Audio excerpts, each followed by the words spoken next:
बिस्मिल्लाहिर्रहमानिर्रहीम। खुदा करे मेरी अर्ज़े पाक पे उतरे, वो फसले गुल जिसे अंदेशाए ज़वाल न हो। यहाँ जो फूल खिले खिला रहे हर सू, यहाँ जो फूल खिले खिला रहे हर सू, यहाँ ख़ज़ा को आने की भी मजाल न हो। जनाब सैद मौजूद साज़ा कराम और मेरे हममकतब साथियों, अस्सलाम वालेकुम व रहमतुल्लाहि व बरकातुहू। मौके की मुनासबत से मेरी तकरीर का उन्वान है जश्न आज़ादी। ए वतन तुझसे नया अहदे वफ़ा करते हैं, माल क्या चीज़ है जा फिदा करते हैं। सुर्ख हो जाती है जब सैने चमन की मिट्टी, इसी मिट्टी में तब फूल खिला करते हैं। नाबिज़ वक़ार, अजीम मकसद के लिए अजीम कुर्बानी की ज़रूरत होती है। जैसे हज़रत इब्राहीम अलैहिस्सलाम अगर अपने बेटे की कुर्बानी ना देते तो दीन इब्राहिमी क़यामत तक ना फैलता। इसी तरह हमारे अजीम मुल्क के लिए अजीम लोगों ने अजीम कुर्बानियाँ दी, तब जाकर हमें अजीम मुमलिकत हासिल हुई।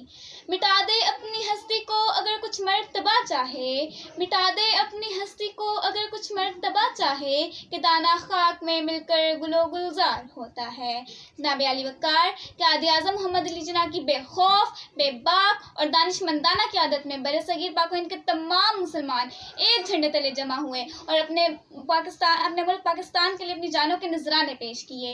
मिल्लत का ना खुदा था मोहम्मद अली जिन्ना, उल्फत थी उसको रहमत के नाम से, इस्लाम पे फिदा था मोहम्मद अली जिन्ना।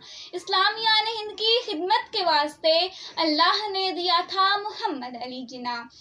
जनाब अली वक़ार 14 अगस्त सिर्फ जश्न मनाने का दिन ही नहीं, बल्कि दिन हमें सबक देता है कि आज़ादी बहुत बड़ी नेमत है। आज़ादी हासिल करना ही सिर्फ कमाल नहीं, बल्कि इसको तरक्की के ज़ीनों पर रवा दवा करना ही असल कमाल है। हमें दौरे जदीद के तकाज़ों को मुद्दे नज़र रखते हुए और अपने मुल्क के असूलों की पासदारी करते हुए अपने मुल्क की तरक्की में बढ़ चढ़ कर हिस्सा लेना चाहिए। मेरी दुआ है कि हमारा मुल्क पाकिस्तान हमेशा कायम व दायम और शादाबाद रहे। आमीन।